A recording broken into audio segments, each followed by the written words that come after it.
Ora bem, muito boa tarde a todos e a todas. Penso que me conseguem ouvir. Peço apenas que confirmem pelo chat. Ok, muito obrigado. Bem, pedimos desculpa pelo arranque com um ligeiro atraso, tivemos que resolver alguns problemas técnicos. De qualquer das maneiras, eu gostaria de, mais uma vez, dar as boas tardes a todos e a todas. Eu chamo Gonçalo Marcelo e faço parte do Seminário de Jovens Cientistas da Academia das Ciências de Lisboa. Dou-vos as boas-vindas à sessão que se chama Democracia, Ciência e Polarização Política, e que é a sessão inaugural do ciclo de conferências Como dialogar com quem não quer ouvir, para além da polarização e da desinformação. Deixem-me começar por dizer, para aqueles que porventura não estejam familiarizados com o Seminário de Jovens Cientistas, que esta é uma estrutura que funciona no âmbito do Instituto de Altos Estudos, da Academia das Ciências de Lisboa, e que junta, por mandatos de 3 anos, um conjunto de cientistas e académicos de várias áreas, com a idade entre os 30 e os 40 anos. No nosso caso, no caso deste grupo atual, nós fazemos parte do seminário para o ciclo de 2021 a 2024 e temos tido um conjunto de reuniões internas para apresentar e discutir o nosso trabalho num ambiente interdisciplinar, mas também decidimos desde cedo que queríamos promover atividades abertas ao público em geral e que discutissem assuntos que tivessem relevância social e que fossem, portanto, um pouco para lá dos muros da academia. A academia entendida em sentido estrito, a Academia das Ciências de Lisboa, mas também a academia em geral, as universidades. E, portanto, dentro desse espírito, esta é a nossa primeira atividade aberta ao público e ficamos muito contentes que seja do vosso interesse. Como podem perceber pelo programa, ao qual eu imagino que tenham tido acesso ao programa completo, nós vamos ter uma sessão por mês, sempre às segundas-feiras ao final da tarde, e por isso espero que possam assistir não só a esta sessão, como também às próximas que já estão agendadas até junho. Bem, o ciclo tem então como título Como dialogar com quem não quer ouvir, e ele parte de uma constatação que é, vamos dizer, a da divisão muito exacerbada das nossas sociedades, com aspectos que às vezes parecem quase tribais, com a criação de bolhas que muitas vezes dificultam a comunicação. É claro que o conflito faz parte da política e da sociedade, mas ao mesmo tempo, quando o diálogo se torna impossível, isso também é sinal de que alguma coisa não vai bem. E vamos dizer, quando isso se alastra ao ponto de afetar muito a confiança nas instituições e nas políticas públicas, por exemplo, ao nível da comunicação de ciência, no fundo, aquilo que está em causa é a própria confiança na democracia. Portanto, tendo em conta todos estes problemas, pareceu-nos que o convidado perfeito para a sessão de abertura do ciclo seria o professor Renato Janino Ribeiro, cuja presença nós agradecemos muitíssimo. E para mim, no meu caso, é um velho conhecido com quem eu tenho, enfim, partilhado muitas discussões e é sempre um prazer enormíssimo revê-lo. O Renato tem um percurso e um currículo que dispensam apresentações, mas eu, de todo modo, posso recordar que é um grande especialista de filosofia política, professor na Universidade de São Paulo, tem um trabalho sobre os clássicos da filosofia política e é também um analista, vamos dizer assim, das ameaças à democracia, para além de um profundo conhecedor da política brasileira, tendo sido ministro da Educação em 2015. Neste momento, o Renato é também presidente da Sociedade Brasileira para o Progresso da Ciência e, portanto, alguém capaz de ter uma visão integrada sobre estes problemas. Nós sabemos que eles têm um alcance global, mas que no Brasil, até bastante mais do que entre nós, tem uma dimensão que podemos dizer que é preocupante. E parece-me que também por isso é importante termos aqui o Renato connosco a debatê-los. Queria também deixar uma nota de agradecimento ao ITQB da Universidade Nova e ao Centro de Estudos Clássicos e Humanísticos da Universidade de Coimbra, que são nossos parceiros nesta iniciativa, e obviamente também à Academia das Ciências por torná-la possível. O agradecimento estende-se à Diana Carvalho, da Academia das Ciências, que tem prestado um apoio extraordinário, e este é um agradecimento que eu estou a fazer também em nome do Pedro Matos Pereira e da Ana Sanches, que, como sabem, estão aqui conosco e coordenam comigo este ciclo. Antes de passar a palavra ao Renato, termino só com uma nota adicional sobre o funcionamento da sessão. Como vocês podem imaginar, por toda esta descrição, uma das coisas que nós queremos promover é um diálogo aberto e, vamos dizer assim, não paternalista. Isto é, não é como se de um lado estivesse a academia e do outro quem não quer dialogar, nem se trata de diabolizar quem não pensa como nós. E por isso o Renato, como também os oradores das sessões seguintes, vai dispor de cerca de meia hora para a sua conferência inicial, mas o objetivo em seguida é que disponhamos de um tempo amplo para perguntas e respostas. A sessão vai durar cerca de 90 minutos, mais coisa, menos coisa. Num primeiro momento, veremos se há membros do Seminário de Jovens Cientistas que queiram participar, e caso sim, farão as suas perguntas, e depois, logo em seguida, abrimos também ao público em geral, digamos, quer através do Zoom, quer através do YouTube, onde a sessão também está a ser transmitida, sendo que eu, o Pedro e a Ana, enquanto organizadores da sessão, estaremos a moderar. E, portanto, mais uma vez reiterando, pedir desculpas pelo arranque com algum atraso, sem mais demoras, Renato, o palco é seu, e mais uma vez muito obrigado por ter aceito estar aqui connosco esta tarde. Muito obrigado, Gonçalo. Agradeço também ao Pedro e à Ana, que me fizeram esse convite tão honroso para abrir essa série de seminários. Fico muito feliz também porque este é o primeiro evento que participo em Portugal, depois que foi reconhecida a minha cidadania portuguesa, que eu devo ao meu avô, e, portanto, nesse momento, eu não falo apenas como brasileiro, eu falo também como português. E os assuntos que estão dos dois lados do Atlântico, esses perigos, se é que no Brasil nós fomos muito longe no caminho do perigo, uma vez que temos um governante que representa a recusa do diálogo, a recusa da ciência, a recusa da compaixão, em Portugal está surgindo um partido que, felizmente, teve uma votação pequena na eleição presidencial, mas que provavelmente poderá aumentar nas eleições para a Assembleia e que, felizmente, graças à mobilização, ele não foi o segundo mais votado na eleição presidencial, porque isso teria representado um simbolismo muito negativo.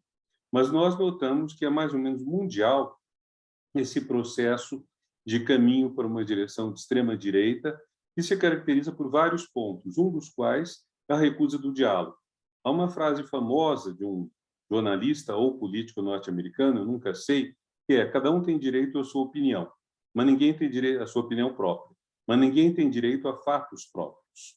E o que nós estamos tendo hoje é, essencialmente, essa privatização dos fatos, por assim dizer. Cada setor, numa discussão política, tem os seus fatos.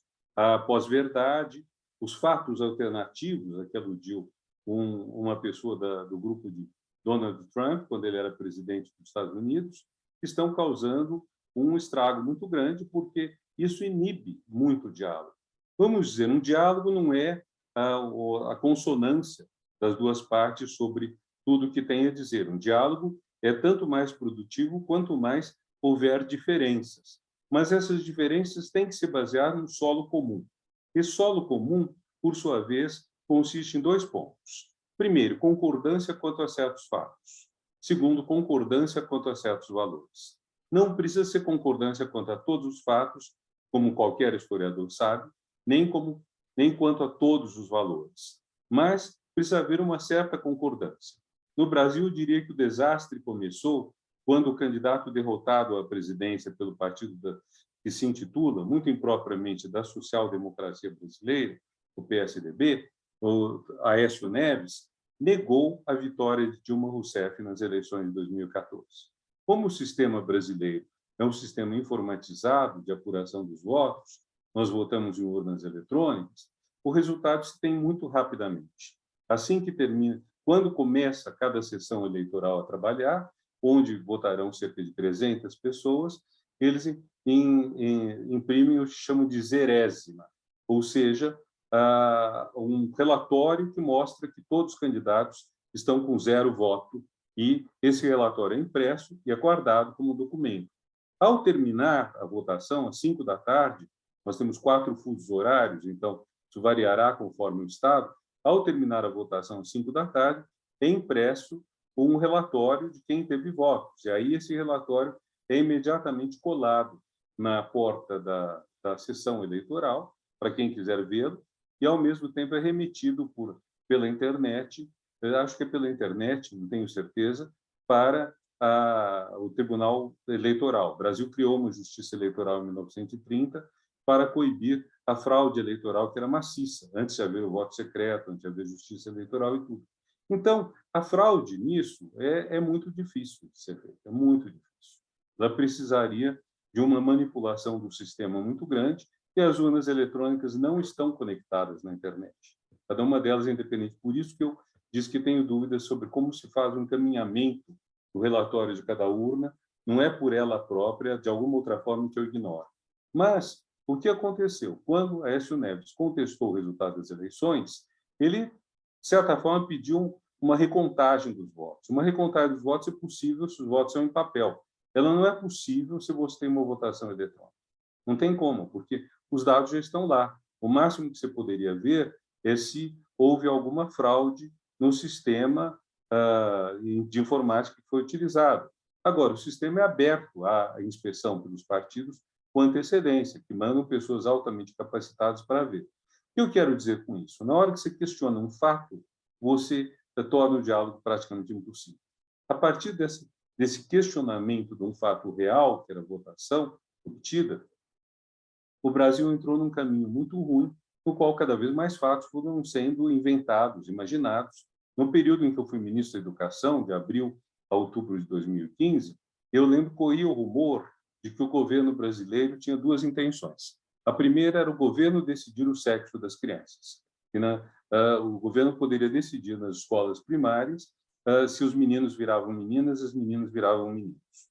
A segunda era que o governo pretendia implantar chips em todas as pessoas para controlá-las, e que esses chips talvez fossem implantados através de vacinação. Já havia um movimento anti-vax antes mesmo de nós termos a vacinação da Covid, que, enfim, expandiu extremamente essa negação da realidade, por assim dizer. Então, o primeiro ponto, nós temos que ter um acordo quanto a fatos. É um fato inegável que Pedro Álvares Cabral aportou em abril de 1500 na costa do que hoje é a Bahia. Agora, se nós vamos chamar isso de descobrimento, de encontro de 2 mundos, que é o termo que Fidel Castro celebrizou, se vamos chamar isso de invasão, de ocupação, aí nós temos toda a discussão possível. O segundo ponto é nós temos valores que sejam convergentes, um mínimo de valores. Numa democracia, esse mínimo de valores tem que estar assente na ideia de igualdade de direitos, de vários direitos humanos, como o direito ao julgamento livre, com pleno direito de defesa, presunção de inocência, igualdade das pessoas no voto, liberdade de organização, etc. Se não tivermos esses acordos, mínimos que sejam, porque poderíamos ir muito mais longe, veremos que haverá divergências, porque um liberal autêntico vai querer igualdade no ponto de partida, igualdade de oportunidades, um socialista vai querer igualdade no ponto de chegada, de cada um segundo as suas capacidades para cada um segundo as suas necessidades, como diz a frase célebre, aí não teremos convergência. Mas precisamos ter convergência em vários pontos importantes. E o problema que temos tido esses anos é que a divergência sobre esses pontos básicos, os fatos e os valores, ficou muito grande. Nós vemos isso no Brasil, nós vemos isso na campanha racista que volta e meia acontece na minha outra pátria, que é a portuguesa, vemos isso na França, vemos isso com o crescimento da intenção de voto de Éric Zemmour e na presença ainda como política importante de Marine Le Pen, e vemos isso na aliança naquele partido neonazista da Alemanha. Então, em vários, ou mesmo no Reino Unido, naqueles que defenderam, mais radicais, que defenderam o Brexit, acabaram ganhando os resultados, e na grande maioria de republicanos nos Estados Unidos, que negam a realidade da vitória do Biden, quer dizer, uma negação de fatos. Então, o ponto que torna muito difícil é que, quando você tem uma negação de fatos, a possibilidade de diálogo fica muito escassa. Se nós tivermos pelo menos um acordo quanto aos fatos, ou quanto à maneira de apurá-los, nós podemos ir longe. Nós podemos, por exemplo, analisando a educação, dizer tais coisas são fatos reais, isso se constata, isso é verdadeiro. Outra pessoa dirá, não, não é verdade, vai mostrar estatísticas, pesquisas, etc. Mas se alguém disser que essas pesquisas são fraudulentas, fica mais complicado. Porque seria, e claro, uma pesquisa pode ser fraudulenta, pode ter bases erradas, mas é preciso questioná-las a partir de princípios, vamos usar o termo correto, científicos. Quer dizer, foi adotada uma base de cálculo errada? Vou dar um exemplo para vocês. Aqui no Brasil, têm sido feitas várias pesquisas de intenção de voto. Quando a pesquisa é feita por telefone, os resultados favoráveis a Lula diminuem. Ele continua em primeiro lugar, mas diminui. Quando a pesquisa é feita tete a tete, face a face, os resultados favoráveis a Lula aumentam. É óbvio, porque você tem mais gente pobre que não tem acesso ao celular, então isso traz uma certa mudança. Essa é uma discussão que pode ser feita com base em fatos. Nós estamos discutindo fatos e contestando uma ou outra pesquisa em função deles. Agora, quando nós passamos a ter a negação sistemática dos fatos, fica muito difícil a discussão. E lembrando que, para um historiador, por exemplo, um fato não é uma coisa que você encontra na rua, não é? É uma coisa que também é construída. Existe toda uma construção do fato, uma percepção dele. A frase famosa do historiador Ludwig von Ranke, há 150 anos, mais ou menos, de que a história tem que contar as coisas assim como aconteceram, é muito contestada justamente porque pode haver princípios diferentes de construção do fato, mas isso já está indo um pouco para a direção do que eu chamei de interpretação. Voltando, Pedro Álvares Cabral descobriu o Brasil, ou Pedro Álvares Cabral chegou a uma terra que já tinha existência própria, com suas tribos, suas culturas, e tomou posse dela. Quer dizer, são duas interpretações diferentes que correspondem a interesses políticos, a visadas distintas, mas entre as duas você pode ter um diálogo, ainda que muito áspero, ainda que esse diálogo seja muito difícil. O problema que nós estamos tendo hoje é nem sequer conseguir ter esse diálogo.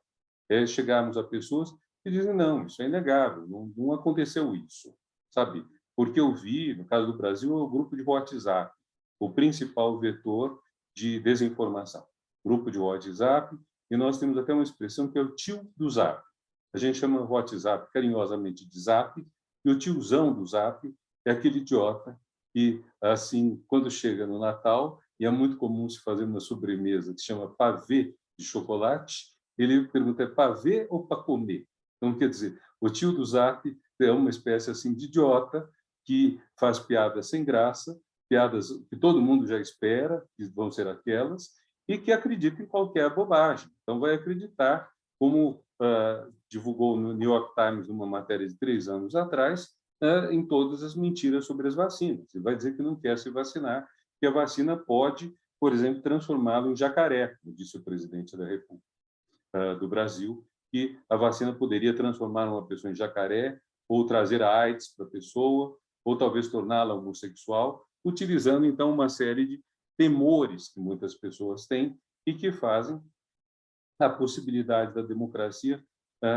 ser reduzida. Quer dizer, como você pode ter democracia quando você não tem um diálogo decente, quando você não tem pontos de acordo, seja no mínimo de fatos, seja um mínimo de valores que tem que estar em conjunto.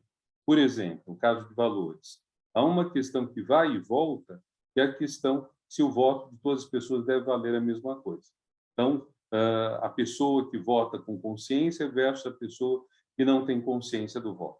No Brasil, o voto é obrigatório e existe um certo movimento contra a obrigatoriedade do voto no Brasil. Mas é muito interessante você ver as pessoas são contra a obrigatoriedade. Elas não dizem que elas acham ruim elas terem que votar. Elas dizem que acham ruim haver pessoas que votam sem ter a formação adequada, a formação política boa, Ou seja, elas acham ruim votar quem discorda delas. E geralmente é um discurso da direita, achando que o povo mais pobre não sabe como vota, não sabe votar e, portanto, deveria ser retirado das listas eleitorais, e o voto não sendo obrigatório, aí você vai usar velhos recursos que já foram empregados no Brasil, como, por exemplo, parar a circulação de ônibus nos bairros pobres no dia de eleição, ou reduzi-las significativamente, de várias formas tornar difícil a votação. Isso tudo representa um fenômeno que vai muito contra certos valores do século XVIII, que me parecem fundamentais para nós, e sobre os quais eu terminei um livro que vai ser lançado amanhã, em São Paulo, que se chama Duas Ideias Filosóficas e a Pandemia. Vou falar um pouco dessas ideias filosóficas. Eu penso que uma das ideias filosóficas que marca profundamente o nosso tempo é a ideia do poder da ciência e do conhecimento rigoroso. Eu acrescento conhecimento rigoroso que o estudo da literatura não é exatamente ciência. O estudo da filosofia, minha área, não é exatamente o mesmo que a ciência. As artes não podem ser ditas ciências, mas todas são formas de conhecimento feito com rigor e com qualidade.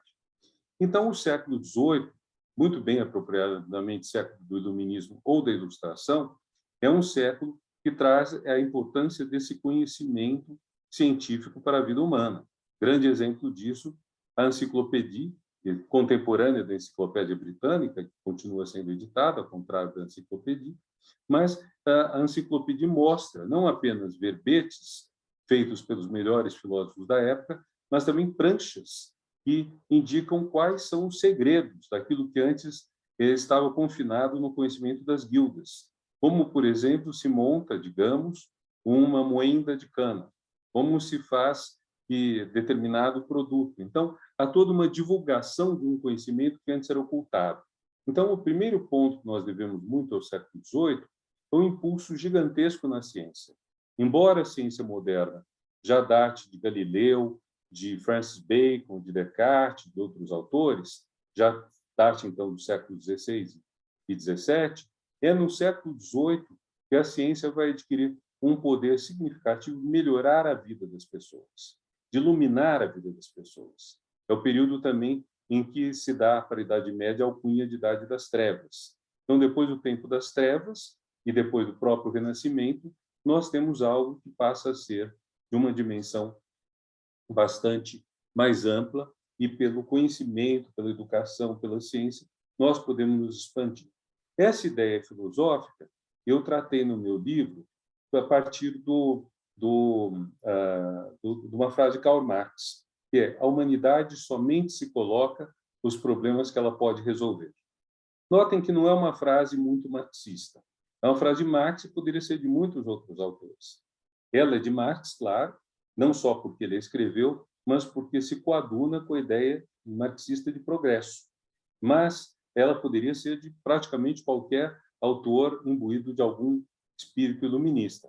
E é muito interessante a gente ter essa frase, porque ela mostra como que nós fomos capazes de tratar a pandemia como um problema, diferentemente, por exemplo, da peste negra, que hoje se tende mais a chamar de grande peste do século XIV, para evitar as conotações de negro, que não são hoje tão simpáticas nesses casos. Mas a grande peste do século XIV matou de 1/3 a metade das populações que foram por ela afetadas, tanto quanto se sabe, numa época que não tinha coleta de dados estatísticos, mas foi uma mortalidade gigantesca. E isso numa época em que não se sabia nada sobre micróbios, nada sobre as causas verdadeiras da peste.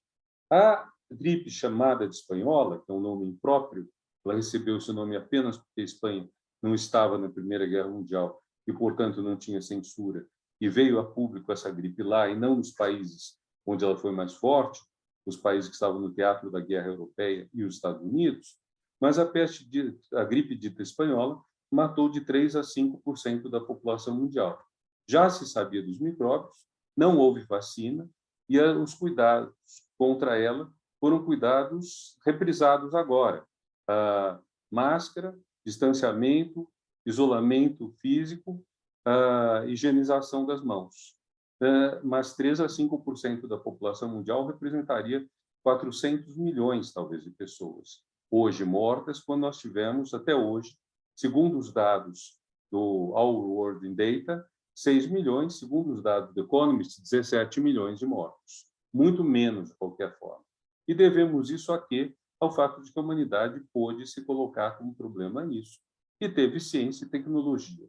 Não só para resolver a questão da vacina, mas também para garantir um funcionamento econômico à distância, o qual esse próprio evento, embora não seja econômico, é um exemplo.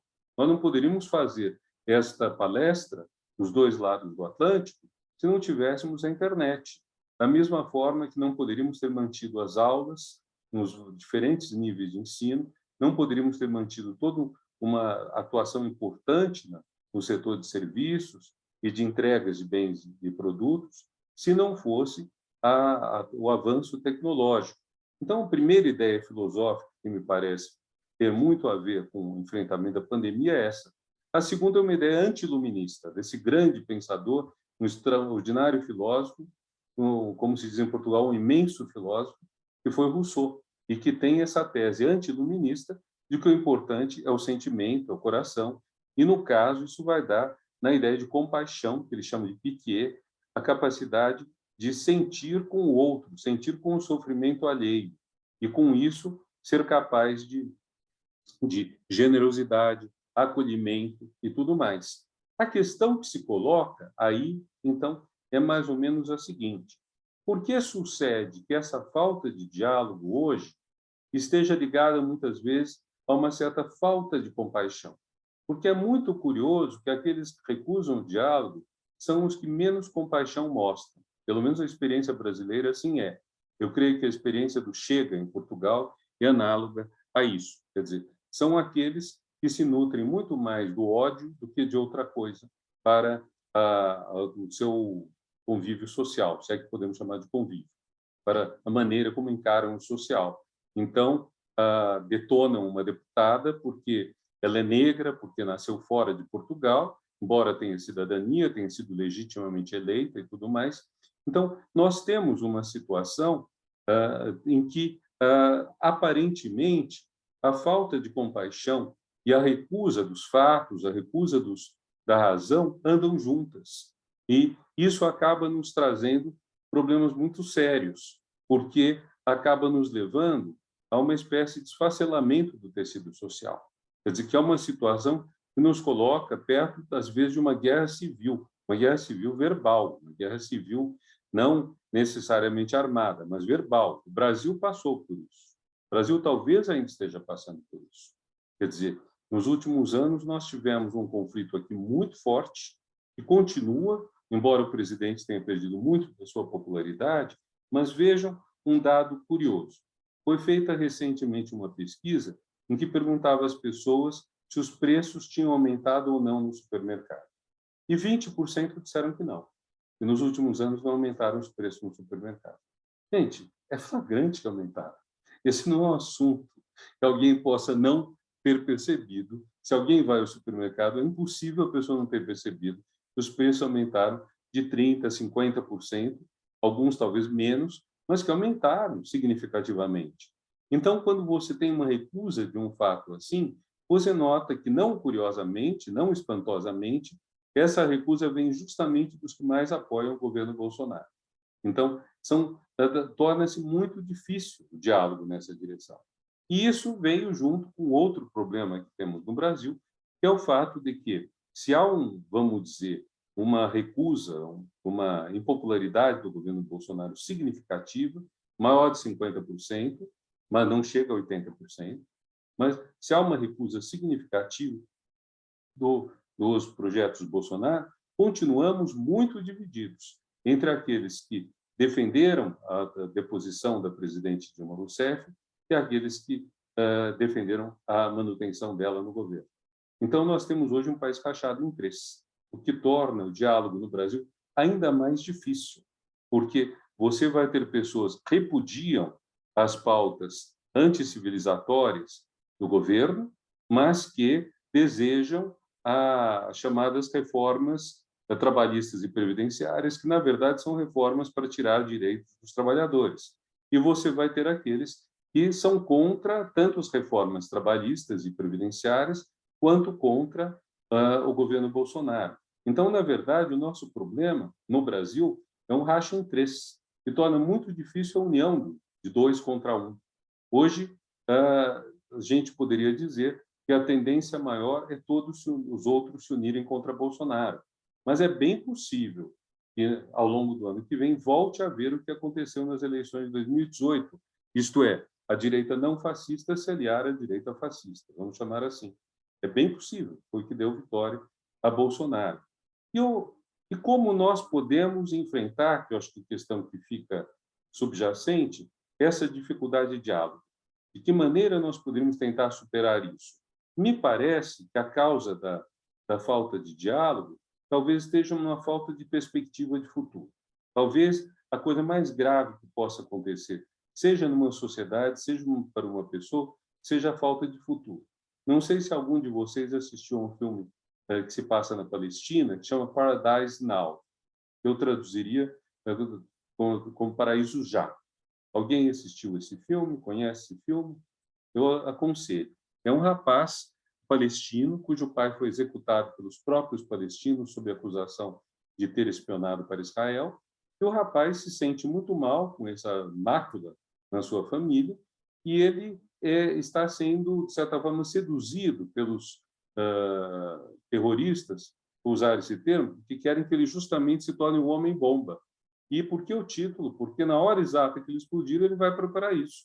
Ou seja, na hora exata que ele explodir, vai ter as 11.000 virgens, o mel, sei lá o que mais que tem no paraíso islâmico. E essa ideia, ao mesmo tempo que o atrai, em certo sentido, não o atrai plenamente. Ele fica em dúvidas e o filme todo vai nessa direção. Agora, o que torna factível tentarem seduzi-lo? É o fato de que não tem perspectiva, não tem futuro. A vida dele está quebrada devido à suposta traição do pai. As perspectivas na Palestina, dominada por Israel, tutelada por Israel, são mínimas. Então, tornar-se homem-bomba é efetivamente uma perspectiva. E penso que esse é o ponto crucial que nós temos hoje, é a falta de futuro. Muitas pessoas sentem que não têm futuro. E na falta de futuro, elas procuram culpar alguém que seja fácil de você identificar. É muito complexo você explicar para uma pessoa normal que a crise econômica de 2008 decorreu, e todos os seus efeitos que continuam hoje vigendo, decorreu do escândalo das subprimes ou enfim, da bolha imobiliária nos Estados Unidos. Explicar isso é complexo. Agora, explicar que os problemas do Brasil se devem ao PT, aos homossexuais, à igualdade dos negros, que os problemas de Portugal se devem a uma imigração de negros das antigas colônias, que os problemas da França se devem aos árabes, que os problemas da Croácia se devem aos sérvios e os da Sérvia aos croatas, isso é muito fácil. E esse discurso facilitado, ele, para pessoas que não sentem futuro, ele se torna muito forte. Então, como nós podemos recuperar o diálogo? Eu penso que, além de termos, eventualmente, muita paciência conversando, o que, porém, não é tão fácil assim, nós precisamos recuperar uma perspectiva de futuro. Precisamos fazer que as pessoas, por piores sejam as suas condições de vida, tenham um futuro pela frente. Qual é esse futuro? Qual é essa perspectiva de viver melhor? Ainda mais num mundo um tanto consumista, no qual, se você não tiver uma melhoria constante das suas condições de consumo, você vai sentir que o governo está sendo ruim. Quer dizer, não importa de quem seja a culpa, mas se eu passar 3 anos sem poder melhorar de consumo, sem poder mudar o frigorífico, sem poder trocar de carro, sem poder fazer alguma viagem melhor do que as que eu fiz antes, a minha tendência é grande de ficar descontente não só com o governo, mas com as minhas perspectivas. Eu penso que nós precisamos, então, tentar resolver essa questão do diálogo por um misto. Um lado, uma paciência muito grande, tentando dialogar com as pessoas, tentando explicar coisas, evitando hostilidades. Um exemplo disso a gente vê na internet.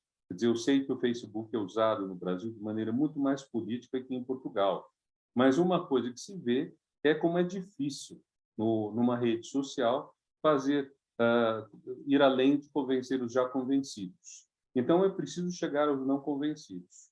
Como você chega aos não convencidos?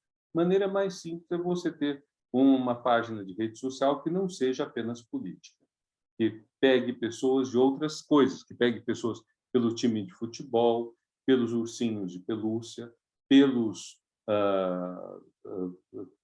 enfim, pelos ursos, pelos pandas, sei lá pelo que mais, pelas receitas de bolo, não sei mais o que pode ser atrativo, e no meio disso, mas não como o principal tema, se discuta política, para tentar criar um certo espaço de não conflito, como ponto de partida, e abrir um diálogo. A outra forma, que eu considero que é a única que resolverá de vez as coisas, é recuperarmos perspectivas de futuro. É termos, para as pessoas, um horizonte em que elas sintam que elas podem crescer e elas podem se tornar, se realizar melhor, tanto em termos econômicos quanto em termos pessoais. Quer dizer, isso é, talvez não por acaso, essa perspectiva de futuro é uma coisa que está sendo inibida, talvez deliberadamente, por esses da extrema-direita que não querem o diálogo. Então, por exemplo, um ponto importante deles, no caso do Brasil, pelo menos, é não querer inclusão social, o que acaba criando um círculo vicioso grande, porque o mais pobre fica sem perspectiva de futuro quando não há inclusão social. Mas, enfim, acho que eu já falei a meia hora, Gonçalo, acho que podemos partir para o diálogo. Eu agradeço muito a atenção de vocês, o convite, e espero que continuemos sempre colaborando dos dois lados do Atlântico. Um abraço a todos. Excelente, Renato, muitíssimo obrigado por esta palestra tão rica e que eu acho que mostrou bem, ou confirmou com um olhar muito mais especializado do que o nosso, algumas intuições que nós tínhamos no início e que passam, nomeadamente, pela ligação de todos estes fenómenos. O Renato falou na falta de compaixão, na recusa dos factos, na recusa da razão, e depois em algumas das causas desses fenómenos, como as causas económicas, enfim, a sensação de falta de futuro, as causas culturais, que no fundo depois vão redundar ao discurso de ódio, e portanto foi riquíssima a sua intervenção e abre imenso espaço para o diálogo. Eu sugeriria então que todas as pessoas que tenham interesse em colocar questões comecem a pensar em formulá-las, e há, no fundo, mais do que uma forma de o fazer, porque podem fazê-lo através do Zoom, por exemplo, colocando as questões aqui no chat, no diálogo, precisamente, ou através do YouTube, colocando comentários, e nós, os moderadores, estaremos atentos quer aos comentários de um lado, quer do outro, quer, em última instância, se assim o desejarem, ligando a câmara e o microfone, fazendo, enfim, um sinal com a mão, assinalando que querem falar, e nós passar-vos-emos a palavra, e estou a falar a toda a gente do público em geral. Ainda assim, ia começar por perguntar, como anunciei no início, uma vez que isto é uma organização do Seminário de Jovens Cientistas, se algum colega nosso do seminário tem alguma pergunta, se quer fazer uma intervenção, perguntar alguma coisa, enquanto as outras pessoas vão também pensando, eu dar-vos-ia a palavra agora, e basta sinalizarem, dizerem qualquer coisa. Alguém quer dizer alguma coisa?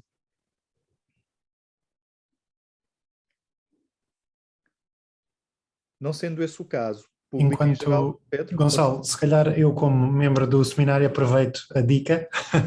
Renato, muito obrigado por uma intervenção fantástica, foi muitíssimo interessante. E eu gostava de pegar numa coisa que o Renato disse, que eu acho particularmente interessante, que é falar, ter tempo e ter paciência para falar com as pessoas. E eu li uma história interessantíssima de um senhor, um republicano do estado do Michigan, que é o Ed McBroom, que o objetivo dele é esse mesmo, é falar com todos os republicanos que acham que a eleição do Joe Biden foi roubada.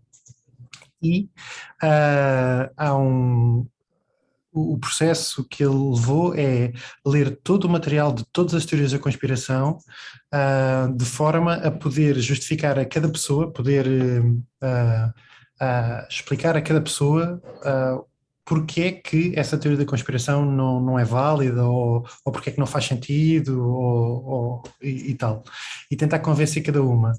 E há uma conta que se pode fazer, que é, se, considerando o número de republicanos que não acredita, e se ele perder 20 minutos com cada pessoa, são 90 mil pessoas, o que demoraria 14 anos para convencer cada um dos republicanos que não acredita que o Biden ganhou a eleição. E é um pensamento um bocado assustador e overwhelming pensar nestes números. E isto é assumindo que toda a gente com quem ele fala destes 20 minutos vai acreditar nele. Eu gostava de saber como é que o Renato vê esta situação e o que é que lhe oferece comentar sobre isto. Obrigado. Pedro, algumas pessoas têm feito pesquisas com os evangélicos, porque é entre os evangélicos no Brasil que tem talvez a maior simpatia pelo Bolsonaro, por várias razões. E é muito interessante notar como isso tudo funcionou, como tudo isso veio à tona, porque o governo Lula e mesmo o governo Dilma, apesar dela já ter pego uma crise econômica brava, que acabou por derrubá-la, foram governos que promoveram uma inclusão social grande.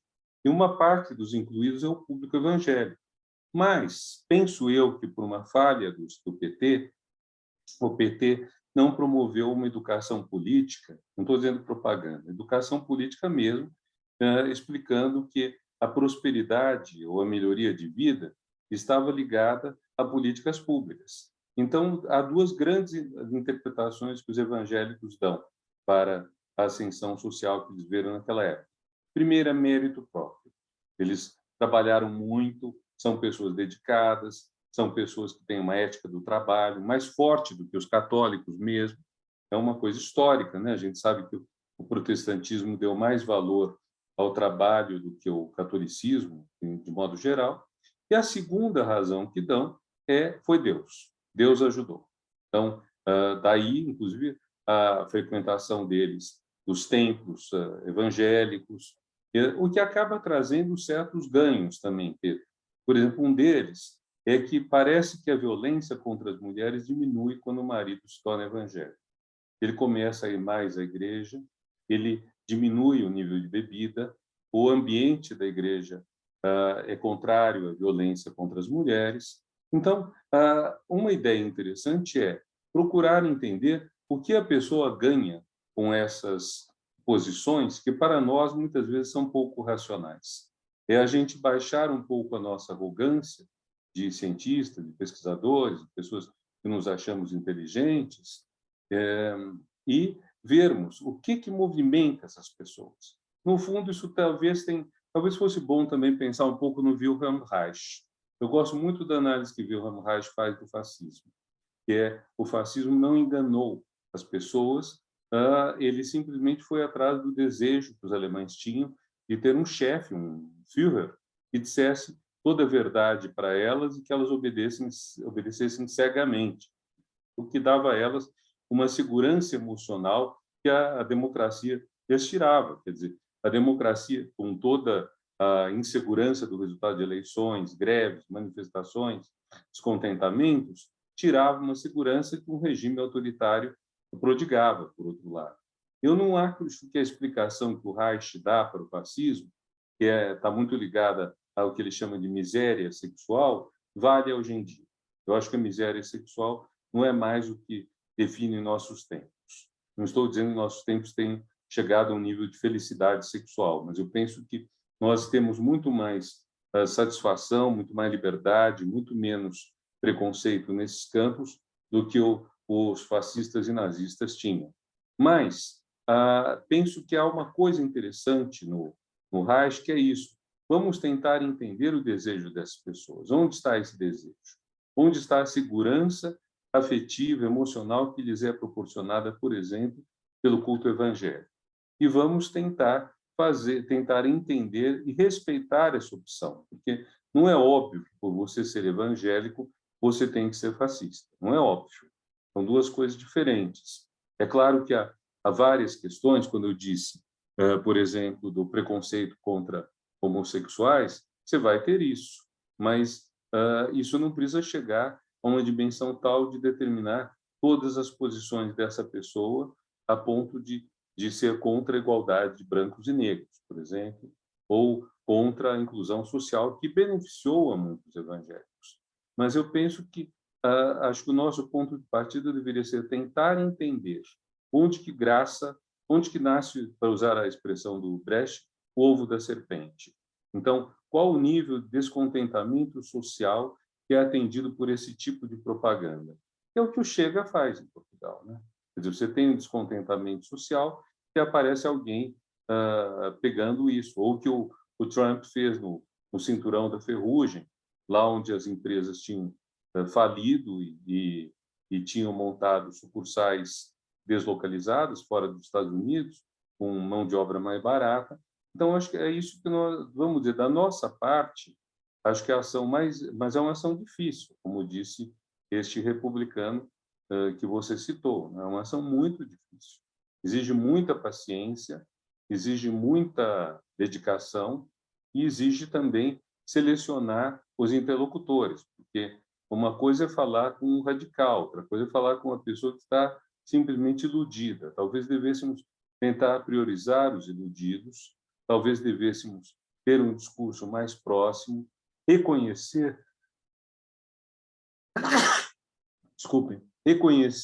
certas coisas como problemas. Por exemplo, no Brasil, a violência, a falta de segurança pública é um problema que mete medo em muita gente, que leva, então, muitas pessoas a quererem uma polícia fortemente repressiva. Então, quer dizer, existe um problema verdadeiro, que é a violência.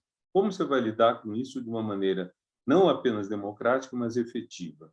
E um problema na esquerda brasileira é que a esquerda brasileira nunca deu muita importância à questão da violência, nunca deixou esse ponto de presente para a extrema-direita. Então, a gente teria que revisitar tudo isso. Muito bem. Creio que podemos passar à próxima pergunta, ou ronda de perguntas. Eu creio que a Ana fez sinal. Não sei se tinhas uma pergunta, Ana, há pouco. Eu tenho uma pergunta, mas também está aqui uma pergunta no chat, portanto, se calhar começo a ler a pergunta do chat. Temos aqui uma pergunta do Leandro Cunha, que pergunta: na atual sociedade em que parece que existe uma imposição de que todos emitam uma opinião, como fazer com que os factos em si não sejam objeto de opinião? Não sejam objetos de? Opinião. Se eu entendi sua questão, ela teria a ver com a diferença entre a opinião e um julgamento mais embasado, é isso? Eu creio que sim. A pergunta é do Leandro Cunha. Não sei, Leandro, se estiver aí, quiser ajudar-nos aqui a perceber melhor. Ele colocou no chat? Sim, se o Leandro quiser ligar o microfone e falar... Mas ele diz que é isso, exato, é isso mesmo. Entendi. É um assunto complicado, Leandro, porque, bom, eu vejo isso na imprensa brasileira. A imprensa brasileira, por questões de dinheiro, ela parou de ter o número de repórteres e reportagens que tinha antes. E ela aumentou muito o número de colunistas que são colunistas de opinião, os quais colunistas, raras vezes, fazem uma pesquisa efetiva do assunto. A maior parte das vezes já tem opinião pronta e será sempre a mesma. A maior parte daqueles que falam de economia vai defender a desregulamentação, a redução de burocracia, a influência menor do Estado, redução de direitos trabalhistas, etc. Em qualquer circunstância vão defender isso, bem como privatização. Então, isso é pura opinião, mas não é análise. Eu acho que tem faltado, e aí estou falando da imprensa brasileira, basicamente, da portuguesa eu conheço o Público, que é um jornal que eu gosto de ler e que tem análises que me parecem bastante bem embasadas, mas essa questão de que tudo se torna opinião é uma destruição dos fatos, porque as pessoas começam a dizer coisas que não têm base. Uma coisa é nós valorizarmos a análise, outra coisa é valorizarmos a opinião. se cada um tiver opinião sobre tudo, nós paramos de ter um referencial universal comum, que é, estamos de acordo sobre determinadas questões. E essas questões, então, exigem de nós uma tomada de posição que pode ser diferente. Então, por exemplo, numa eleição como a que teremos agora em Portugal, vão estar em jogo, basicamente, uma proposta do PS e uma proposta do PSD, embora possa até resultar do pleito uma coligação dos dois partidos, como já houve no passado. Mas, em princípio, nós temos uma posição mais de esquerda, que poderá ser ainda mais de esquerda se a geringonça voltar a funcionar, ou uma posição mais de direita. Isso é inteiramente legítimo como posições. Agora, evidentemente, durante a campanha serão aduzidos várias informações factualmente erradas. Serão induzidas essas, porque ajudarão a convencer um lado ou outro, e tem que haver um certo limite no que a sociedade tolera de falsidade. Quer dizer, um certo limite precisa existir nisso, porque, embora faça parte da discussão uma certa desinformação, vamos assim dizer, é muito importante que ela seja questionada e que seja limitada no seu alcance. Se nós chegarmos a uma situação em que todos têm apenas opiniões, e não estamos longe disso, na negação do diálogo é isso, quer dizer, os fatos são substituídos por opiniões, e essas opiniões, de certa forma, moldam os fatos, aí o diálogo fica realmente impossível. E a ideia de um projeto comum fica muito reduzida. E como eu falei de projeto comum, esse é um ponto importante. Um dos princípios da democracia é que os derrotados reconheçam a vitória do outro lado. Quer dizer, por paradoxal que possa ser, quem define o caráter democrático de uma sociedade talvez sejam mais os derrotados do que os vitoriosos, num certo sentido. Porque se o derrotado reconhece, a contragosto que seja, ele perdeu a eleição, ele está legitimando a vitória do outro. Agora, isso não vai acontecer se as eleições forem flagrantemente viciadas. E se houver fraude, por exemplo, Rússia, né, e vários outros países, nós temos questionamentos severos sobre a validade das eleições, porque candidatos de oposição são impedidos de concorrer, pessoas são presas para não poderem fazer propaganda, jornais são fechados. Então, penso que, nesse caso, aí nós temos uma situação em que a referência, o que eu chamei de fatos, fica muito limitada. Você não pode nem dizer certas coisas, né? Mesmo temos na Bielorrússia, enfim, vários países, né? Acho que agora eu não consigo ver seu primeiro nome, pai. Sim, mas temos aqui alguém que levantou a mão, J. Paiva, se quiser fazer a sua pergunta. Sim. Julgo que o Renato me tinha localizado, mas eu não tenho o meu primeiro nome, que é João, de facto. Então, João, se quiser... João, então tá bom. O meu nome é João Paiva, eu sou professor na Universidade do Porto, na Faculdade de Ciências. Estou aqui por causa do meu colega e amigo Gonçalo, com muito gosto. Felicito a organização e o Renato e a excelente comunicação que nos fez. Tinha só aqui duas observações. Uma primeira, enfim, agradecer aquilo que disse e concordar consigo. Nós acabámos por estar algum tempo no diagnóstico e pouco, porque também não é fácil, nas pistas para promover este diálogo com quem não quer ouvir, mas eu subscrevo o Renato na receita da paciência. E estava a pensar numa analogia educativa, aliás até mais prática do que teórica, embora corroborado também por teorias educativas elementares, mas imaginar a minha experiência enquanto pai, principalmente com a minha filha, agora já é grande e mora em Bruxelas, não está cá, mas quando ela não me queria ouvir, punha os dedos nos ouvidos, e eu percebi, às vezes julgo que tarde demais, devia ter percebido mais cedo, que não adiantava tentar falar com os meus filhos quando eles não desejavam ouvir-me. E o que eu fazia de facto era tentar ser paciente quando conseguia fazê-lo. Esperar oportunidades seguintes, ser criativo para não fechar o diálogo, mas não me adiantava. Portanto, eu isso julgo que estamos todos de acordo, e este é um dos nossos problemas, nós que partilhamos este diagnóstico que o Renato fez, de não valer a pena forçar um diálogo quando ele não é desejado e, portanto, aproveitar as brechas do diálogo, como o Renato falava também na sua experiência com os evangelistas brasileiros, para tentar colocar-nos do lado dele e pacientemente conseguir algum processo. Portanto, antes de mais, queria sublinhar isso e dizer-lhe que corroboro essa estratégia.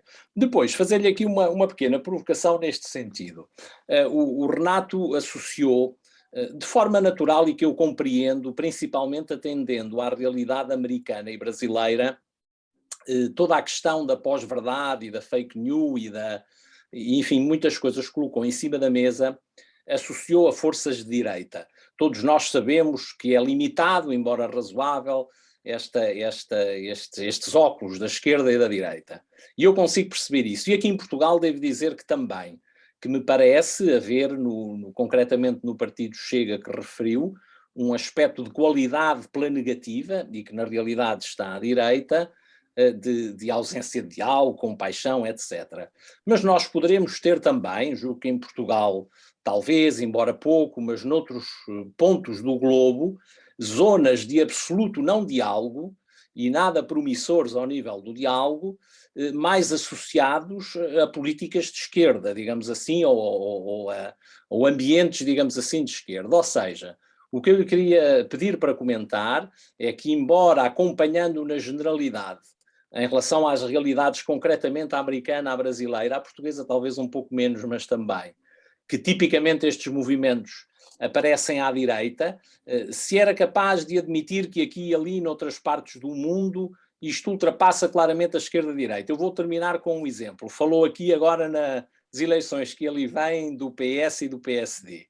E julgo que todos nós que aqui estamos percebemos que vai haver alguma, enfim, não são movimentos que nos assustem, aqui, lá está, estes dois partidos, na ótica das pessoas que aqui estão neste debate, penso eu, têm um mínimo de valores, como dizia, e de relação com os factos, enfim, que é razoável, mesmo que nenhum de nós pertença ou tenha simpatia por qualquer um desses partidos. Mas estando um mais à esquerda e um mais à direita, julgo que todos nós aqui concordamos que vão jogar quase de igual maneira, na nossa realidade, com alguma manipulação de alguns factos, com algumas promoções que não são do diálogo que nós gostaríamos, está a ver? Portanto, aqui era só para comentar isto, porque eu próprio também não tenho uma opinião clara sobre o assunto. Muito obrigado, Renato.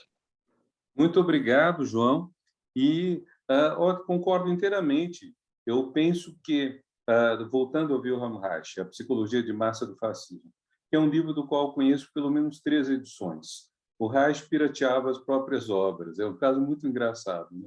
Ele fez uma primeira versão em 33, foi crescendo, e tem uma versão que é de 40 e pouco, na qual o capítulo, acho que 12, fala das massas e o Estado, e ele faz uma crítica ao comunismo stalinista.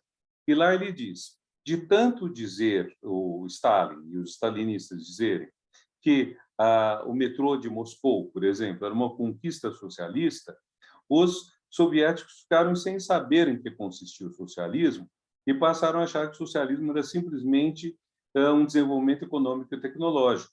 Então, quando algum deles descobria que havia um metrô em Paris, que havia um metrô em Londres, que havia um metrô em Nova York, eles não sabiam mais em que consistia o comunismo ou o socialismo. Eu acho que esse é o ponto fraco, vamos dizer, da mentira, da manipulação dos fatos. Aí é uma manipulação dos fatos pela esquerda, ou pelo menos pelo comunismo stalinista. Então, quando você faz isso, é claro que a sua argumentação fica fraca, porque na hora que for desmentido, dá nisso. Eu fui acusado várias vezes por um jornalista de extrema-direita, que hoje mudou de lado. Eu fui acusado um monte de barbaridades que eu defenderia. Um dia eu fui dar uma palestra e veio um senhor e falou, eu sempre leio o jornalista tal, e aí eu fiquei meio espantado, porque ele disse tais coisas do senhor, eu não achei nada disso. Então, fiquei feliz, porque eu pensei, bom, a mentira tem pés curtos, às vezes, né? O problema nosso não é tanto quando a mentira tem pernas curtas. O problema é quando a mentira fica tão ancorada no desejo, vamos usar esse termo meio reichiano, das pessoas, fica tão ancorada na forma dela viver o mundo, que não há quase forma de desmenti-la, a não ser talvez muita paciência, discursos indiretos, formas de chegar lá sem enfrentar diretamente a pessoa, mas há casos em que isso atende a um desejo muito forte. Eu suponho que isso tem a ver com a perda de futuro, quer dizer, a frustração muito profunda. Então, por exemplo, para muitos homens, o fato de que as mulheres passam a ter direitos iguais é muito chocante. É muito chocante. São os homens que vão bater nas mulheres, são os homens que vão fazer depois uso de violência, ou nem que seja apenas verbal, homens que vão ameaçar. Então, existe uma dificuldade de aceitar esse mundo novo, que tem mais igualdade que o anterior. E esse é um ponto, quer dizer, talvez a gente deva ser mais, não digo tolerante, não se trata disso, mas entender melhor esses processos mentais e tentar ver como a gente pode chegar a essas pessoas que se sentem fora desse mundo. No caso do Brasil, as pessoas que diziam na luta contra o PT, quero o meu país de volta. E o país de volta que eles queriam era o país da desigualdade, sabe? O país da opressão, o país em que negro, para usar uma expressão horrível, negro conhecia o seu lugar, sabe? Negro não se metia a besta, usar expressões que eu já ouvi aqui. Então, acho que, sem com isso ser complacente com as pessoas, nós temos que entender os mecanismos mentais e tentar trabalhar em cima deles. Talvez seja esse o ponto difícil, né?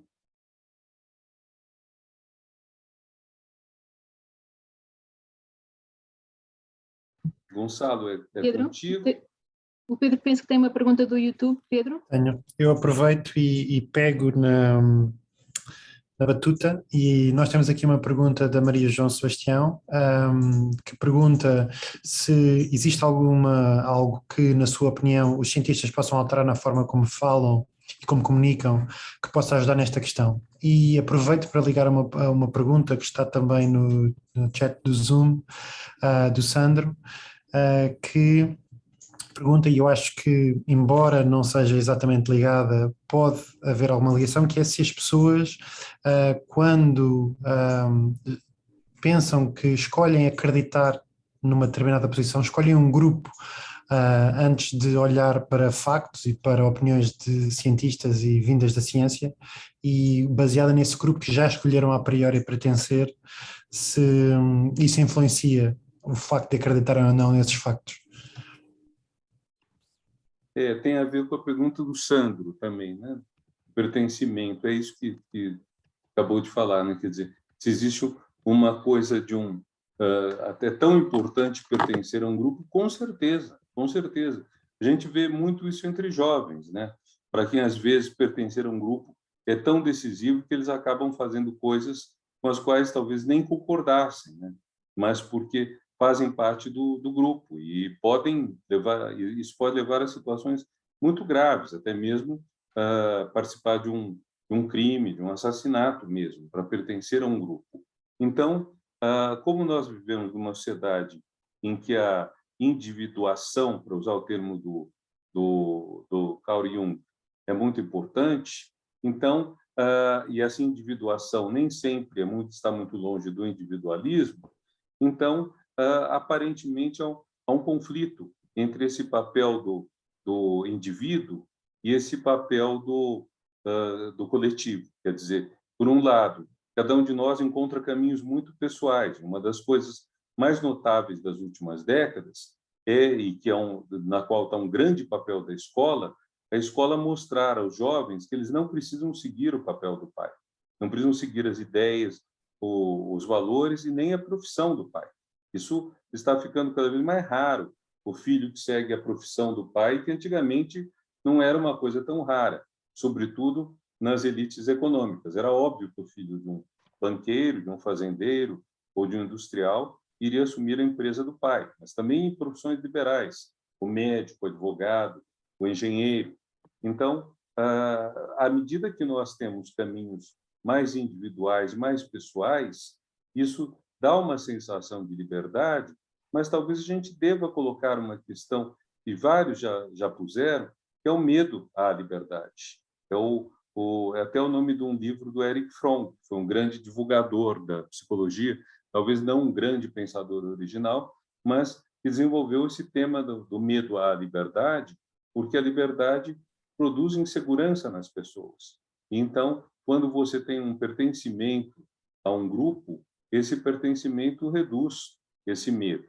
Então, teríamos certamente que fazer uma distinção entre o que é um pertencimento, vamos chamar assim, legítimo, a união faz a força, você participar de um grupo que quer fazer modificações, que quer, por exemplo, fazer, que é natural numa academia de ciências, progredir a ciência, um grupo que quer melhorar a vida social, versus um grupo que está se defendendo contra o medo que ele tem do mundo, sobretudo esse, eu vou usar o termo do Shakespeare, admirável mundo novo. Então, tem uma expressão do Shakespeare que é retomada no livro do Aldous Huxley. E no livro do Aldous Huxley, ela assume um sentido irônico, né? Porque esse admirável mundo novo é um mundo da manipulação, é um mundo em que todo mundo está numa posição já dada, né? Quer dizer, você alfa, beta, gama, e isso já define sua posição na sociedade. Então, se pensarmos num mundo que está em mudança muito grande, avanços muito grandes, então é natural que haja pessoas que se sentem muito deslocadas. Um caso típico disso foi o gerado pelo Clinton e pelo Tony Blair. Clinton e Tony Blair expressavam uma espécie assim de yuppies, de jovens urbanos profissionais, de pessoas muito descoladas, cool, se diz em inglês, né?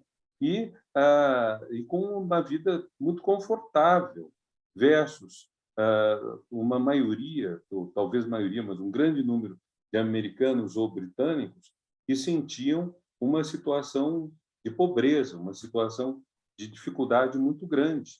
Saiu um livro agora nos Estados Unidos, eu vi por uma resenha da Teresa de Souza, no Público, que é de uma moça de origem no norte da Inglaterra, numa antiga cidade de carvoeira, e de minas de carvão, e ela foi para os Estados Unidos, foi assessora da Casa Branca.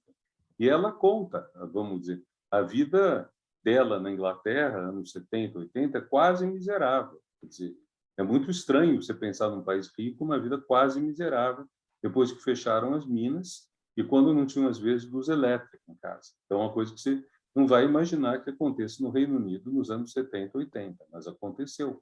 E talvez aconteça ainda. Então, essas pessoas, de certa forma, que são os rejeitados, os enjeitados da prosperidade, elas serviram de um grande reservatório de votos para a extrema-direita, e podem sê-lo também, né? Hoje em dia e no futuro. Né? Muito obrigado pela pergunta, Pedro. Obrigada, Renato. Temos aqui uma pergunta, o João Relvas queria fazer uma pergunta. João, se quiser ligar o microfone.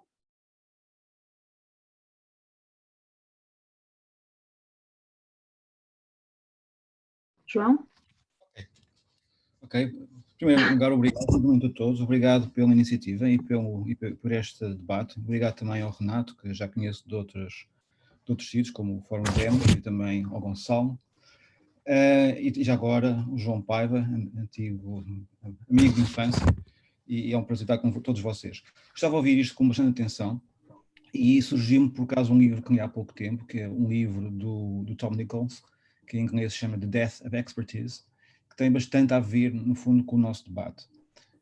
Uma coisa que ele diz é basicamente, ele tenta desmontar, no fundo, a campanha contra a opinião dos especialistas que ocorre nos Estados Unidos e que, de certa forma, como o Renato estava a dizer, ocorreu também no Brasil e até, a certo ponto, na Europa e em Portugal, inclusive. Um dos problemas que eu acho que é importante é que a informação, neste momento, é absolutamente, e as fontes de informações são extremamente disseminadas, são várias, e no fundo, qualquer pessoa pode se tornar um especialista quase instantâneo ao ir ao Wikipedia e ver basicamente uma informação que muitas vezes não está contextualizada, não é? E eu penso que isso também, muitas das notícias que foram veiculadas, por exemplo, agora no problema da Covid e no problema da pandemia, eram veiculadas por jornalistas que não tinham perspectiva, ou seja, é o que eu chamo, eu sou neurocientista, portanto sou académico, é a coisa que eu chamo um pouco a ciência boa nova, ok? Ingleses descobriram que não sei o que mais, vão curar isto, franceses descobriram não sei o que mais, vão curar isto, amanhã há uma notícia, grupo de cientistas portugueses descobre não sei o que mais, que é muito importante para a cura do Alzheimer, quer dizer, e as notícias que se dão são completamente sem perspectiva, não é? E aqui, para parafrasear um bocadinho o Leonardo da Vinci, que dizia que a perspectiva devia ocupar o primeiro lugar entre todos os discursos e disciplinas da humanidade, não é? E as pessoas deviam, de facto, ter perspectiva e dar perspectiva. E isto é um assunto difícil de resolver. Gostaria de ouvir a opinião do Renato nesse sentido, porque mesmo a nível académico, quando eu, por exemplo, dou aulas na Faculdade de Medicina, quando os meus alunos do terceiro ano de médico, muitos deles vão à Wikipédia buscar factos, e criam os factos que muitas vezes não estão validados, e nós vemos basicamente que esse tipo de informação, no fundo, contamina depois a informação que nós damos.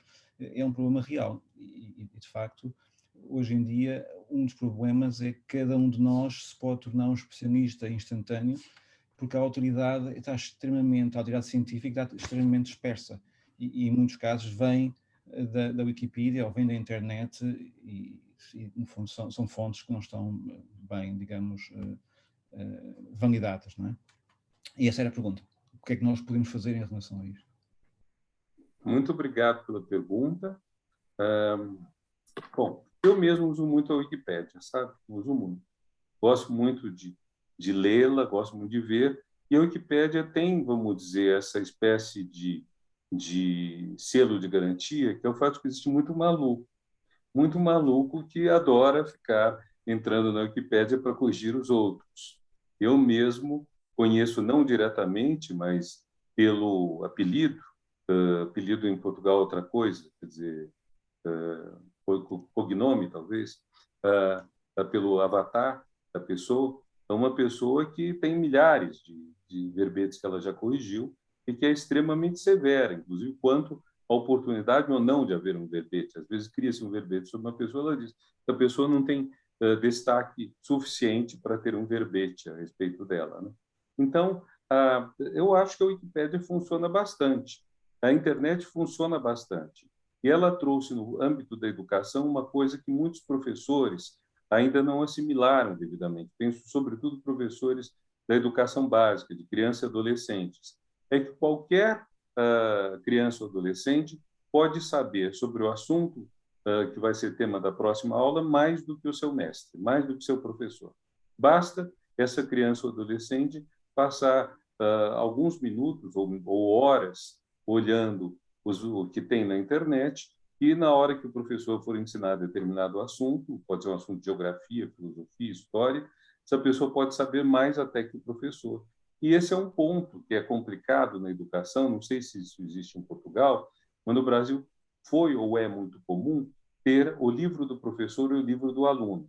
Então, ao livro do aluno, digamos, na escola elementar, o livro do professor é mais completo, de modo que o professor poderá responder às dúvidas do aluno. Já se prevê que o aluno não vai colocar talvez outras perguntas e aí o professor tem a resposta, mas é fundamental que o aluno não tenha acesso ao livro do professor. E eu sempre fui contra essa separação, porque eu acho que, sobretudo agora com a internet, ela não cabe mais, porque o que não estiver no livro do professor está na internet. Porém, por outro lado, a internet tem muita informação falsa, que acho que é o que está na sua pergunta também. No caso da minha área, entre outros autores, me interessa muito Maquiavel. A última vez que eu dei um Google sobre os fins justificam os meios, frase atribuída a Maquiavel, deu um terço de resposta que a frase era de Maquiavel e 2 terços que é uma frase falsa. E, de fato, é uma frase falsa. Ele nunca disse isso. Mas 1 terço é muita coisa. Então, obviamente, muita gente pode ser enganada por informações falsas que estão nas redes. E, se isso for proposital, quer dizer, se isso entrar pelo WhatsApp ou mesmo pelo Facebook, é muito grande, porque, digamos, há uma diferença grande entre a Wikipédia e as redes sociais, embora a Wikipédia também seja uma construção coletiva, é que a Wikipédia é a mesma para todos nós. Quer dizer, se abrirmos o verbete em português sobre tal ou qual assunto, todos vamos ver o mesmo texto, ao passo que não há Facebook igual para 2 pessoas, a não ser que, por hipótese, essas 2 pessoas tenham exatamente os mesmos amigos e cliquem e curtam exatamente as mesmas postagens, o que é praticamente impossível. Então, as redes sociais, elas, por definição, elas fogem um pouco ao escrutínio público, e, sobretudo, no WhatsApp, porque o Facebook ainda tem como default, como padrão, que a publicação seja pública, é até redundante isso, né? Mas eu posso fazer que ela seja visível somente a meus amigos ou somente a mim mesmo, e há pessoas até que fizeram Facebook só para os filhos, para serem, então, um Facebook muito estrito, para colocar fotos, para trocar coisa com a família imediata, tudo isso pode existir. Agora, no WhatsApp, por definição, não se é público. O WhatsApp, por definição, é fechado, o que torna muito difícil, inclusive, um processo por crime de mentira ou alguma coisa assim no WhatsApp. Se eu, no grupo de WhatsApp, disser uma mentira, como pode isso ser provado, como pode isso ser processado, etc., né? A Justiça já ordenou no Brasil, mais de uma vez, que o provedor do WhatsApp passasse conteúdos de WhatsApp de determinadas pessoas, e o provedor informa que é impossível, porque, segundo eles dizem, a gente não sabe se é verdade ou não, mas é uma alegação fundamental, o WhatsApp só é legível pelos participantes do grupo, não há, então, um registro ou uma legibilidade pela Microsoft, não é Microsoft, é pelo Zuckerberg, né? Pelo dono. Agora, como nós podemos fazer para limitar na internet a circulação de mentiras e de dados falsos? Penso que no WhatsApp é muito difícil, muito difícil. Sou um tanto pessimista a esse respeito. No caso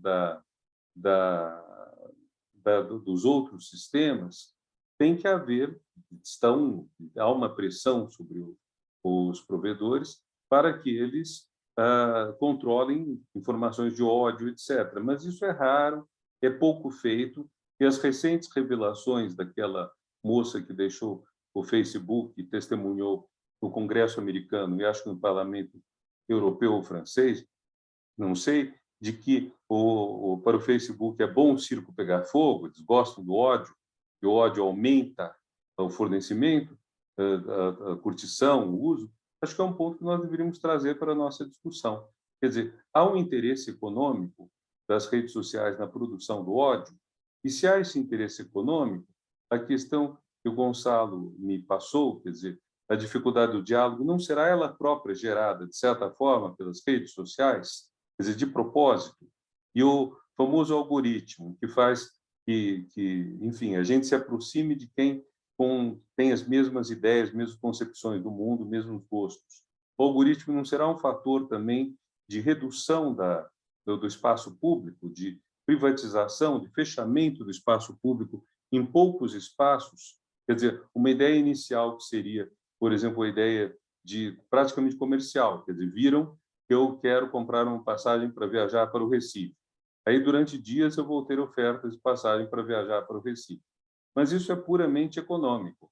Agora, comercial. Agora, se eles veem que eu tenho determinada posição política e essa posição política me aproxima de pessoas parecidas, aí a coisa complica, porque fica muito difícil o diálogo com o outro. Isso vale para todos nós. Eu tenho mais de 4.000 conexões no Facebook e eu tenho certeza de que tem lá pessoas que defendem a pena de morte, a tortura e tudo, mas nunca aparecem as postagens dela para mim, porque o algoritmo deve bloqueá-las. Então, o problema que fica nisso é que o diálogo fica, de certa forma, inibido pela própria configuração das redes.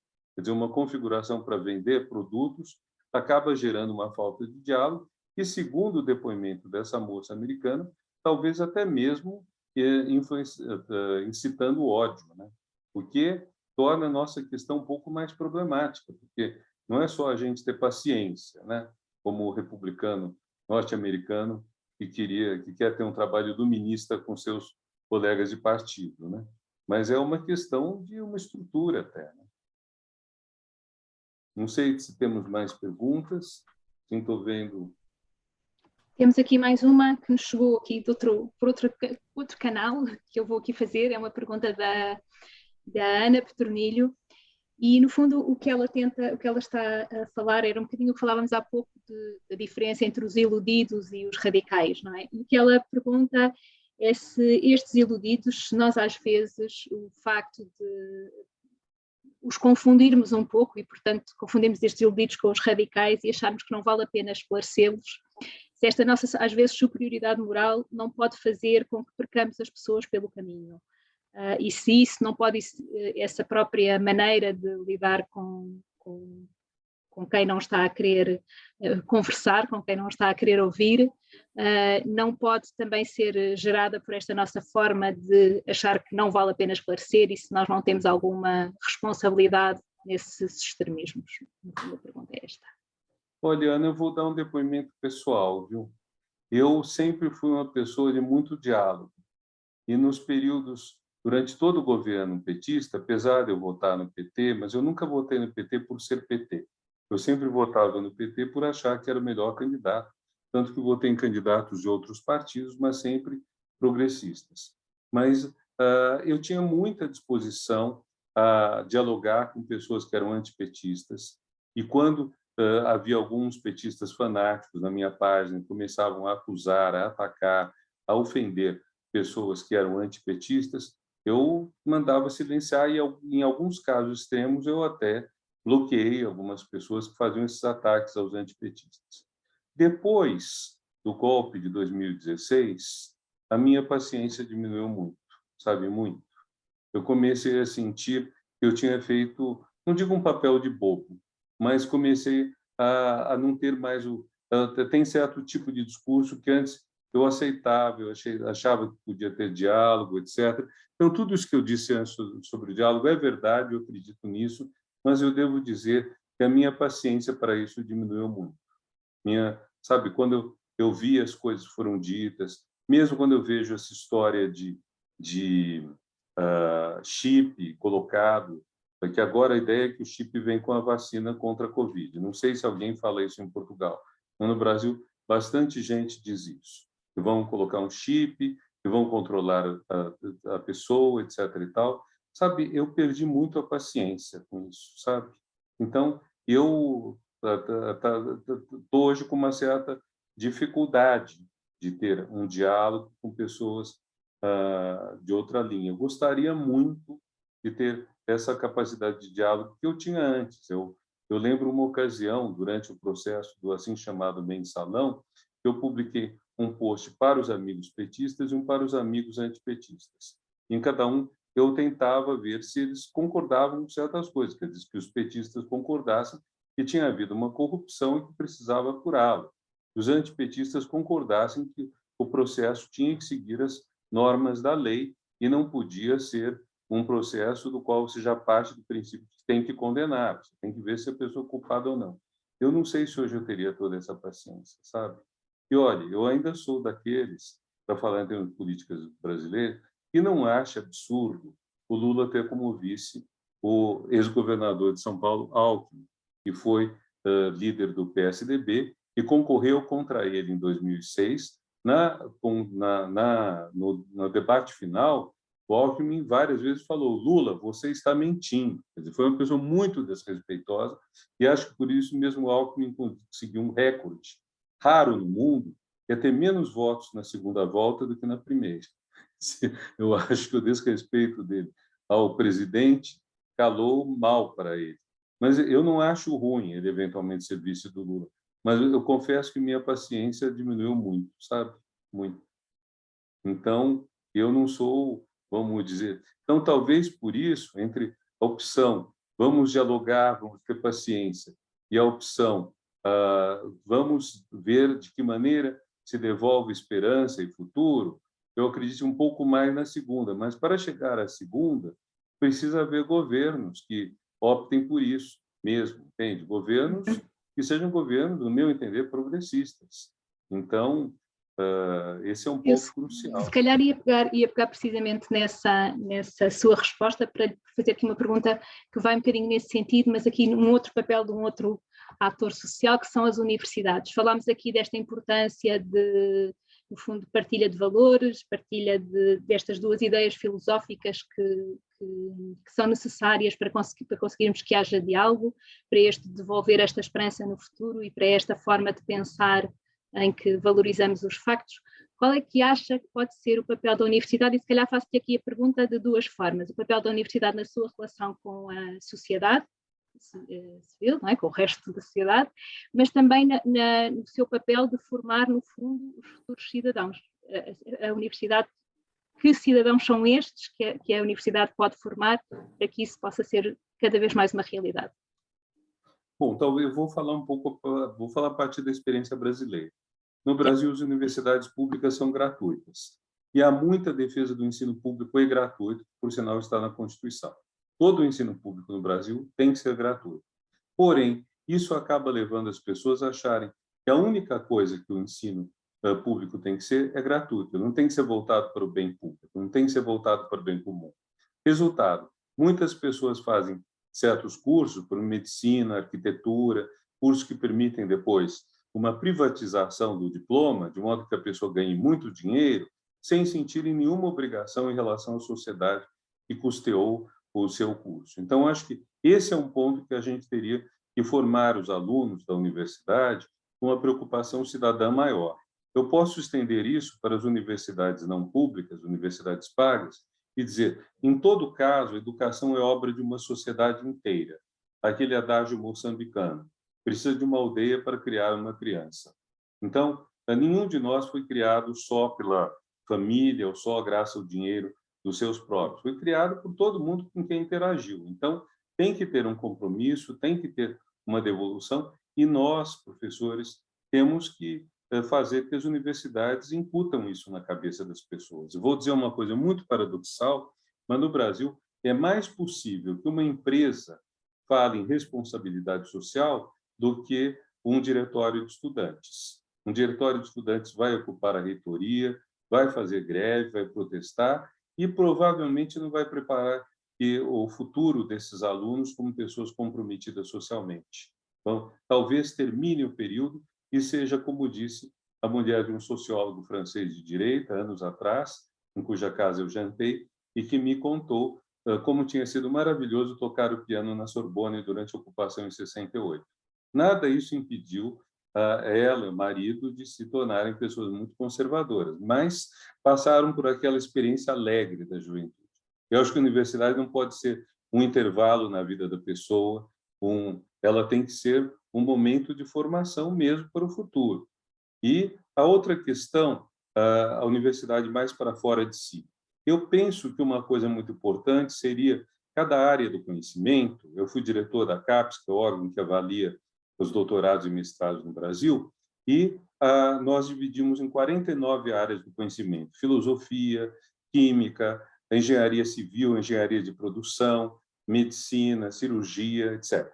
Então, uma coisa que eu noto é que no Brasil a área de medicina conseguiu chegar à grande sociedade com muito conhecimento sobre cuidados a tomar, como fazer para não ter diabetes, como evitar problemas que causem câncer, como evitar problemas cardíacos. Então, hoje, todo mundo que segue um pouco TV sabe o que é colesterol, o que é glicemia, sabe dos riscos do cigarro para o câncer, etc. Todo mundo sabe isso.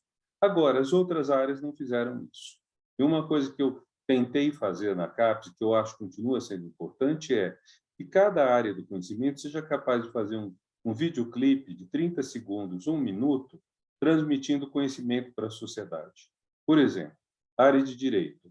Falar um pouco sobre o que é um contrato. Porque nós temos estudantes que terminam o ensino médio, que seria o vosso liceu, e que podem se casar em breve, com 18 anos podem se casar no Brasil, não sei a idade em Portugal, podem assinar contratos e nunca tiveram uma aula sobre as obrigações que um contrato traz. Eu acho que isso é uma coisa que as pessoas têm que saber. No caso da filosofia política, que é a minha área, da ciência política, eu acho que informar mais as pessoas que não tem cabimento o maniqueísmo numa democracia. Quer dizer, uma democracia tem que ser um espaço em que, mesmo que, não importando se vocês votam no PSD ou no PS, a vitória do outro não tire o sono de ninguém, entendeu? Quer dizer, e seja uma situação que seja aceitável. Há outras vitórias certamente tirarão o sono, mas pelo menos nós temos que ter um espaço desse tipo, né? E eu acho que seria muito bom se a gente fizesse esse desafio às universidades, à própria Academia de Ciências portuguesa ou a brasileira, às áreas de conhecimento, as sociedades científicas, e perguntando a elas qual é a principal mensagem sua que pode melhorar a vida das pessoas. Qual é o principal contributo que a sua área pode trazer. Na saúde, isso é muito evidente, mas nós temos que fazer que isso valha nas outras áreas. Porque, no fundo, o grande problema que a gente tem, a grande questão que a gente tem que mostrar é que a ciência melhora a vida das pessoas. Ou, melhor dizendo, que quase todo o progresso na vida das pessoas, de 1 ou 2 séculos para cá, se deveu à ciência. Uma boa parte se deveu à ciência. A mortalidade era gigantesca nas cirurgias, por quê? Porque os médicos não lavavam a mão porque não sabiam que existiam micróbios. Então, com a descoberta do micróbio, você começa pelo simples uso do sabão e das roupas brancas, que servem para quê? Para detectar melhor a sujeira, salva-se inúmeras vidas. Eu acho que nós temos tanto contar essas histórias, quanto ver o que cada área de cada um de nós contribui para a vida dos outros. E eu confesso que, para as áreas humanas, onde eu me integro, onde creio que vários se integram, talvez isso seja um pouco difícil. No entanto, deveriam ser as áreas que melhor soubessem fazê-lo, porque estamos tratando justamente da ciência do social, sociologia, a ciência do homem, antropologia, a ciência da psique, e acho que tudo isso faz muita falta para as pessoas terem uma vida melhor. Eu acho que seria isso. Obrigada. Eu agradeço. Acho que o João Paiva quer perguntar de novo. Era isso. Estamos chegando... Sim, mas como eu sou um repetente, admito que me calem se o tempo estiver a chegar ao fim. Não, já agora, eu, enfim, não tenho estado a dizer nada, porque também já falei no início e não quero esgotar tempo de antena, mas queria então só dizer o seguinte, a pergunta final vai ser a pergunta do João Paiva. Eu, antes de lhe passar a palavra, se calhar aproveito e digo só uma coisinha, com um breve seguimento daquilo que a Ana perguntou e que o Renato respondeu. A seguir o Renato responderá para fechar e depois dizemos apenas as palavras de agradecimento.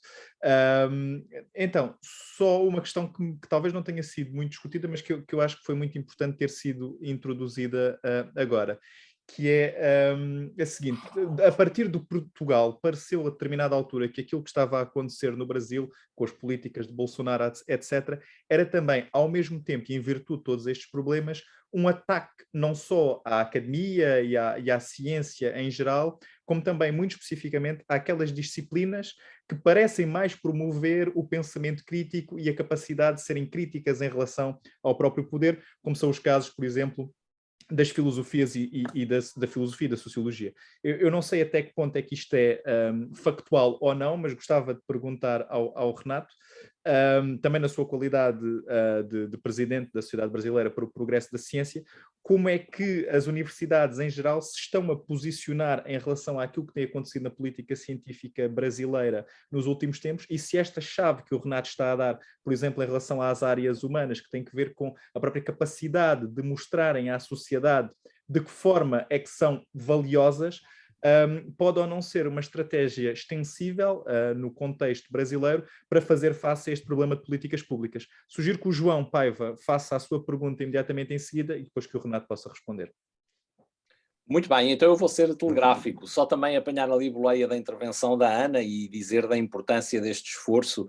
Eu sou de uma faculdade de ciências, nós estamos conscientes disso, deste trabalho também paciente de divulgar pela positiva a relevância da ciência para a qualidade de vida das pessoas, como o Renato bem disse. Eu só queria dar um toque mais na paciência, compreender o decréscimo de paciência do Renato, do qual eu comungo também aqui e ali, mas dizer que o próprio Renato lançou no início as bases para um discernimento a esse nível, porque disse muito bem, tem que haver um mínimo de concordância sobre alguns factos e alguns valores para se poder dialogar. Ainda assim, porque eu, provavelmente como o Renato, sou um simpatizante da paciência, muito paciente, estava aqui a pensar que do ponto de vista político, por exemplo, eu não estou disposto a falar de política e a argumentar com qualquer pessoa do Chega. Admito isso, não tenho tanto esse interesse, mas estou disposto a tomar uma cerveja com essa pessoa, a jogar futebol ou até a torcer pelo Sporting com ele, portanto, apesar de tudo, não quero desistir dessa pessoa e há um potencial de empatia